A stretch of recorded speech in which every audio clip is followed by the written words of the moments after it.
BC కులాల ఐక్యత వర్ధిల్లాలి. నా పేరు నరా సుధాకర్, బీసీ సంక్షేమ సంఘం జిల్లా అధ్యక్షుడిని. సో మేము గత కొన్ని రోజులుగా బీసీల హక్కుల కొరకు పోరాడుతున్నాం. గతంలో ఈ ప్రభుత్వము 42% రిజర్వేషన్ ఇవ్వాలని చూస్తే కొందరు అగ్రవర్ణాల దురాంకారులు కోర్టులో కేసేసి దాన్ని ఆపడం జరిగింది. సో దానికి వ్యతిరేకంగా ప్రతి దగ్గర జేఏసీలు ఏర్పడ్డాయి. ఇక్కడ నరేష్ గారి ఆధ్వర్యంలో జేఏసీ ఏర్పడ్డది, నందిపేట ప్రతి దగ్గర ఒక జేఏసీలు ఏర్పడ్డాయి. ప్రతి ఒక్క బీసీ బిడ్డ యొక్క ఆలోచన ఒకటే, మనకు దామాష ప్రకారం మనకు కావాల్సిన హక్కులు మనకు కావాలి, మనం ఎంతో మనకు అంత వాటా కావాలి. ఈరోజు చూస్తుంటే బాబాసాహెబ్ అంబేద్కర్ దయ వల్ల ఎస్సీ ఎస్టీ సోదరులకు వారికంత వాటా వస్తుంది. మోడీ గారు ఎటువంటి లెక్కలు లేకుండానే ఈడబ్ల్యూఎస్ పేరుతో అగ్రవర్ణాల పేదల పేరుతో అగ్రవర్ణాలకు 10% రిజర్వేషన్లు కల్పించారు.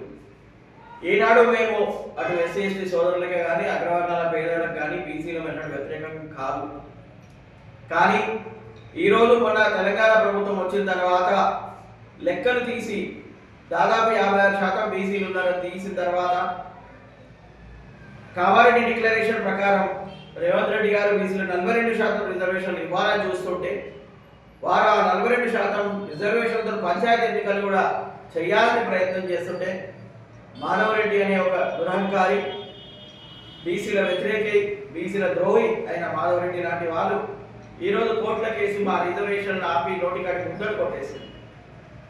మేము బాధపడ్డాం, కోర్టులకు వెళ్ళాం, ఎక్కడ కూడా న్యాయం జరగలే, ఇంకా అది అక్కడే ఆగి ఉన్నది. సో ఇక్కడ పంచాయతీ ఎలక్షన్స్ వచ్చినాయి. మనకున్న ముందున్న కర్తవ్యం ఒకటే, మనం ఎంతో మనకంత వాటర్ రావాలి. మనం ప్రజల యొక్క డిమాండే చట్టంగా ఏర్పడుతుంది. ఈరోజు ప్రభుత్వాలు పైనుండి ఇద్దామనుకున్నది, కానీ కొందరు అడ్డుపడ్డారు, మోకాలు అడ్డుపెట్టారు. కానీ మనం ఏకమై మనం ఈరోజు దాదాపు 60% ఉన్నాం, 56% ఉన్నాయని లెక్కల్లో తేలినా దాదాపు చాలా మంది ఆ రోజు లేకుండే ఈజీగా 60% మంది ఉంటాం మనం బీసీలో. మనం ఏకమైన రోజు దాదాపు 70% పంచాయతీలను మనము కైవసం చేసుకోవచ్చు. అదే నినాదంతో మేము ప్రతి ఏరియా తిరుగుతున్నాం, ప్రతి డివిజన్ తిరుగుతున్నాం. బోధన ఎన్నికలకు కూడా బోధన డివిజన్లో నిన్న అయిపోయినాయి, దాంట్లో కూడా మంచి ఫలితాలు వచ్చినాయి. మేము చాలా సంతోషిస్తున్నాం. బీసీలు ఏకమైపు 60% పైగా బీసీలు గెలవడం జరిగింది. జనరల్లో దాదాపు 50% పైన కూడా బీసీలు గెలవడం జరిగింది. చాలా చోట్ల అగ్రవర్ణాలు బీసీలు ఏకమవడం చూసి భయపడి నామినేషన్ కూడా వేయలే. ఇది చాలా మంచి పరిణామం. దీనిని ఈ నిజామాబాద్ డివిజన్ ప్రజలు కూడా ఈరోజు అందరూ దాన్ని ఒక ఆదర్శంగా తీసుకొని బోధన డివిజన్ యొక్క బీసీల ఐక్యతను ఆదర్శంగా తీసుకొని ఏకమై మనం ముందుకు వెళ్తే 60% ఉన్నా కానీ మనము 70% సీట్లు రిజర్వ్ కొట్టొచ్చు. కాబట్టి జాగ్రత్తగా ఓటేయాలి. ఎన్నో ప్రలోభాలు వస్తాయి. మన కొలప్పుడు నిలబడ్డారంటారు, పైసలు అంటారు, సెంటిమెంట్ అంటారు, చదువుకున్నామంటారు, ఒక వాడగట్టలో అంటారు, అదంటారు, ఇదంటారు. చాలా ప్రలోభాలకు, ఇమోషన్స్కు, సెంటిమెంట్స్కి మనల్ని ప్రలోభాలకు గురి చేసే అవకాశం ఉన్నది. కాదు, ఈరోజు మనం మన జాతి కొరకు ఆలోచించాల్సిన అవసరం ఉన్నది. మనం మనస్సాక్షితో పోవాల్సిన అవసరం ఉన్నది. మన బిడ్డలకు అధికారం ఇవ్వాల్సిన అవసరం ఉన్నది. మన కులపుడైనా సరే వాడు బిడ్డ గెలిచినట్టు త్యాగం చేయండి. ఇది త్యాగాలు చేయాల్సిన సమయం. మన వాడిని గెలిపించుకోవాల్సిన అవసరం, మన శక్తి చూపెట్టాల్సిన అవసరం ఉంది. కాబట్టి సిరికొండ వేదికగా నిజామాబాద్ డివిజన్ ప్రజలకు మేము చేతులెత్తి దండం పెట్టి విన్నపం చేస్తున్నాం. మనం ఉన్న ఆస్తులను నమ్ముకోవాల్సిన పరిస్థితి ఏర్పడుతుంది. అటువంటిప్పుడు ఒక ఎమ్మెల్యేగా నిలబడి 100 కోట్లు 200 కోట్లు ఖర్చు పెట్టగలమా? పెట్టలేము. కానీ మనం అప్పుడు ఖర్చు పెట్టినప్పుడు గెలవలేని పరిస్థితి ఉన్నప్పుడు, చట్టసభలో వెళ్ళినప్పుడు మనం ఎట్లా మన కులాలకు, మన బీసీలకు న్యాయం చేసుకోగలుగుతాం? పక్కవాడు చేయడు. ఒక సామెత ఉంది, మనవాడు పట్టించడు ఏ మూలకున్నా అని ముక్కలు వస్తాయి అన్నట్టు. మనవాడు చట్టసభల్లో ఉంటేనే మనకు హక్కులు వస్తాయి, మనకు అన్నీ చేరుతాయి, రేపు తెల్లారి ఎన్నో వస్తాయి. ఈ ప్రభుత్వాలు ఎంతసేపు ఉచితాలు అనే ఉద్దేశంతోనే మనల్ని అక్కడనే ఉంచేస్తుంది. భూమి పుట్టిన నుండి ఇప్పటి వరకు ఏ పరిపాలకుడు కూడా శూద్రులు కానీ ఇంకా ఎవరన్నా కానీ బహుజనులు కానీ బీసీలు కానీ ఎవరు కూడా అధికారంలోకి రావద్దనే చూస్తారు. వీళ్ళు అధికారంలోకి వస్తే వాళ్ళ పీఠాలు కదులుతాయని మనల్ని ఉచితాలకు అలవాటు చేస్తుంటారు, మనల్ని ఖాళీగా తినేటట్టు చేస్తుంటారు. వీటన్ని జోలికి పోకుండా నిజమైన పవర్, నిజమైన శక్తిని మనం సాధించాలంటే మనం ఏకం కావాల్సి కులాలకు అతీతంగా ఏకంగా మన వాళ్ళని ఈరోజు గ్రామ పంచాయతీల్లో రాబో ఎంపీటీసీ ఎలక్షన్లో వేసి ఇందులో నుండి రావాలి ఎమ్మెల్యేగా పంపించుకోవాలి. ఇక్కడ 100 కోట్లు మనం ఖర్చు పెట్టే పరిస్థితులు లేవు. రిజర్వ్ అయినాడే ఆ రోజు మన బీసీ బిడ్డలు దాదాపు ఆస్తులు అంతస్తులు ఒకే లెక్కలో ఉంటాం కాబట్టి ఎక్కువ ఖర్చు పెట్టాల్సిన అవసరం రాదు. ఈజీగా చట్టసభల్లో మనం అడుగు పెడతాం. సో కాబట్టి మేము ఈరోజు సిరికొండ వేదికగా నరేష్ గారు ఏర్పాటు చేసిన ఈ విలేకరుల సమావేశంలో మేము నిజామాబాద్ డివిజన్ ప్రజలకు చేతులెత్తి దండం పెడుతున్నాం.